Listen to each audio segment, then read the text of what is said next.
नमस्कार। मैं गोपाल तिवारी, प्रोजेक्ट सरुड़ई, आप सभी लोगों का अपने यूट्यूब चैनल तिवारी प्रोजेक्ट में हार्दिक स्वागत करता हूं।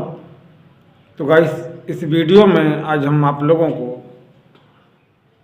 10th और 12th क्लास के एक प्रोजेक्ट के बारे में बिल्कुल A to Z बताने जा रहे हैं।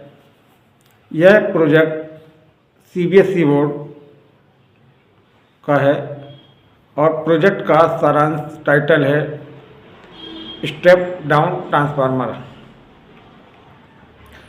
तो हमारे कई स्टूडेंट्स हैं, स्टेप डाउन ट्रांसफार्मर की स्टडी तो कर लेते हैं, लेकिन उसे बनाने में प्रॉब्लम महसूस करते हैं कि इसका कैसे हम तैयारी करें, इसको कैसे बनाएं, क्या क्या इसमें ऐसा लगाना है कि जो स्टेप डाउन ट्रांसफार्मर का रिजल्ट मिल सके और प्रोजेक्ट हमारा तैयार हो सके। तो इसके लिए स्टूडेंट्स आपको करना क्या है, एक नॉर्मली में एक ट्रांसफार्मर लेना है। ट्रांसफार्मर आपका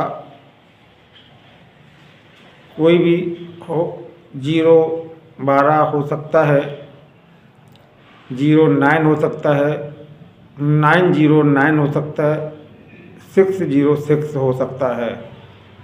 तो कोई भी आपको एक ट्रांसफार्मर लेना है। ट्रांसफार्मर लेने के बाद में उसकी जो प्राइमरी होती है, प्राइमरी हमेशा मार्क करती है रेड वायर से। कोई भी ट्रांसफार्मर हो, उसकी जो प्राइमरी होती है 99% रेड वायर से मार्क करती है। जहाँ पर आपके रेड वायर हो वो प्राइमरी होती है, जहाँ पर 220 वोल्ट का करंट दिया जाता है। इसके बाद में ये इसकी प्राइमरी है रेड वायर वाली, और ये आपकी सेकेंडरी है। ट्रांसफार्मर में दो प्रकार की वाइंडिंग होती हैं, ये देखें आप लोग, इसमें भी लिखा होगा P यानी P कॉइल, प्राइमरी कॉइल, जहाँ पर 220 वोल्ट का करंट दिया जाता है, और दूसरी साइड में कॉइल होती है S यानी सेकेंडरी कॉइल, जहाँ से करंट आउटपुट प्राप्त किया जाता है। तो ये जो बीच में आप देख रहे हैं इस टाइप की जो आपको कॉइल से दिख रहा है, ये कॉइल्स हैं, ये भी कॉइल्स, बीच में जो लाइनें टाइप में आपको दिख रहे हैं ये कोर एरिया है। यानी ट्रांसफार्मर के अंदर जो पत्ती लगाई जाती हैं वो कोर एरिया, स्टैंपिंग बोलते हैं, वो कोर एरिया होती है ट्रांसफार्मर की।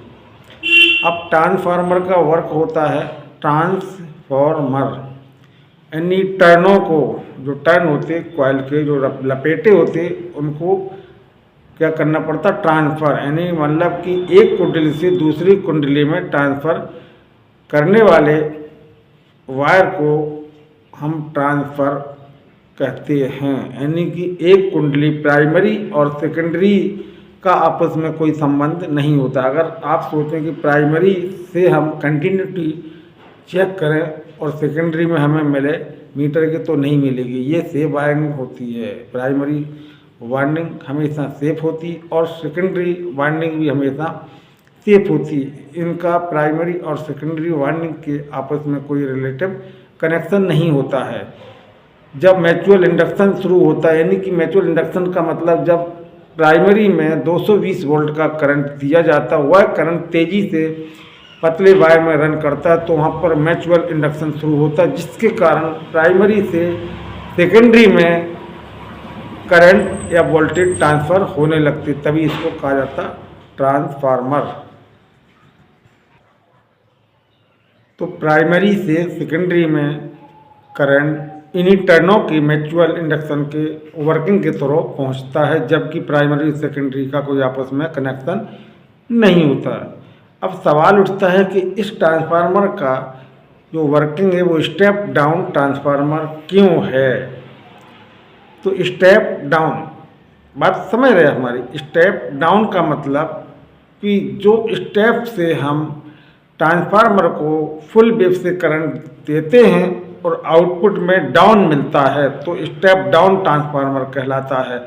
यानी कि प्राइमरी में अगर टर्नों की संख्या 2000 है, यानी कितनी 2000 है, वो वायर का जो गेज है वो समथिंग 45 या 43 गेज के हिसाब से होना चाहिए। तो इसमें 2000 टर्नों की संख्या है और सेकेंडरी में टर्नों की संख्या आपकी 180 या 100 लगभग 1.8, यानी कि मेरा कहने का मतलब है 100, 200, 250 अगर इस टाइप की है तो प्राइमरी में अगर हम 220 वोल्ट देंगे तो सेकेंडरी में 220 वोल्ट नहीं मिलेगा, क्योंकि प्राइमरी की जो टर्नों की संख्या ज़्यादा है और सेकेंडरी की कम है। तो हमें प्राइमरी में देने वाले जो करंट का अनुपात है 220 वोल्ट का, वो हमें 220 सेकेंडरी में नहीं मिलेगा, क्योंकि सेकेंडरी में टर्नों की संख्या कम है। तो सीधा सिद्धांत हमारा कि प्राइमरी में टर्नों की यदि संख्या ज़्यादा हो और सेकेंडरी कॉइल में टर्नों की संख्या यानी चक्रों की संख्या, जो टर्न मतलब लपेटों की संख्या कम हो, तो इस टाइप के ट्रांसफार्मर की वाइंडिंग को हम कहते हैं स्टेप डाउन ट्रांसफार्मर।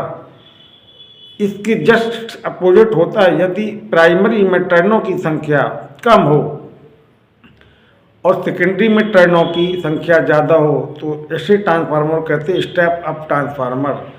इस टाइप के जो ट्रांसफार्मर होते हैं वहाँ पर प्रयोग किए जाते हैं। आपने सुना होगा कि हमारे घरों में बहुत पावर कम आता है, ये पावर इतना कम हो रहा है। मेन लाइन में आने वाले 100 वोल्ट को ये ट्रांसफार्मर स्टेप अप कम से कम जस्ट दूना कर देते, 220 के लगभग हमारे यहाँ घरों में करंट बन जाता है। ऐसे ट्रांसफार्मर हाई पावर ट्रांसफार्मर बोले जाते हैं, जो मेन लाइन में अधिकांश लगाए जाते हैं। इन ट्रांसफार्मर को हम स्टेप अप ट्रांसफार्मर कहते हैं कि कम करंट को ज़्यादा में बदलने वाले, और जहाँ पर ज़्यादा करंट को कम करंट में बदलने वाले जो ट्रांसफार्मर होते हैं, इन ट्रांसफार्मरों का अधिकांश प्रयोग डैक है आपका, एल्यूमिनेटर है आपका, बैटरी चार्जिंग है, यानी कि जहाँ ज़्यादा करंट से कम करंट की खपत यूज की जाती है, उपयोग की जाती है, वहाँ पर इस प्रकार के ट्रांसफार्मर का प्रयोग किया जाता है स्टेप डाउन ट्रांसफार्मर। तो इसमें यही हुआ, इस CBSE बोर्ड का जो एक प्रोजेक्ट है आपका स्टेप डाउन ट्रांसफार्मर का, इसमें प्राइमरी में हम 220 वोल्ट दे रहे हैं, सेकेंडरी में आपका एक बल्ब लगा हुआ, ये जो बल्ब दिख रहा है आपको, इस बल्ब का पावर सिर्फ 12 वोल्ट है। ठीक है, देखा आप 12 वोल्ट के लगभग ये बल्ब लगा हुआ है, कांच का बल्ब है।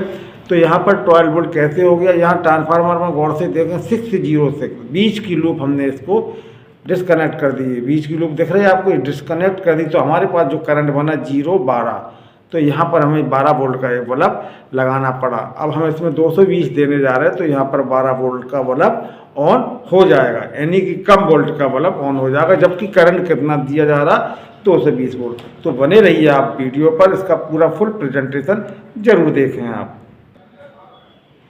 तो आप लोग ध्यानपूर्वक देखें कि हमने इस ट्रांसफार्मर की प्राइमरी में 220 वोल्ट का करंट डाल दिया है। अब ये करंट 220 का म्यूचुअल इंडक्शन के सिद्धांत पर वर्क करने लगा और सेकेंडरी में हमें ये करंट मिलने लगा आपका 12 वोल्ट। देखा आपने, ये आपका 0-12 वोल्ट यानी 0-12 वोल्ट करंट हमें इस बल्ब पर ये मिलने लगा। ये जो बल्ब लगा हुआ है देखें, इसमें हमें ये करंट मिलने लगा। तो हमारा ये सिद्धांत क्लियर हो गया कि यह ट्रांसफार्मर स्टेप डाउन ट्रांसफार्मर है। तो कैसा लगा आपको ये प्रोजेक्ट?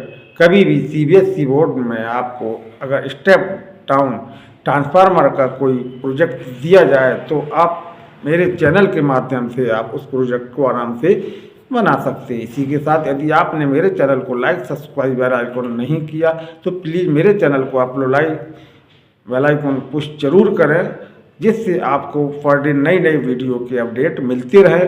स्टूडेंट के लिए नए नए प्रोजेक्ट की जानकारियाँ मिलती रहे। इसी के साथ में तिवारी प्रोजेक्ट हो रही है। आप सभी को बहुत बहुत धन्यवाद देते हैं वीडियो देखने के लिए। मैं आप लोगों से शुभ रात्रि, जय हिंद, वंदे मातरम कह रहा हूँ।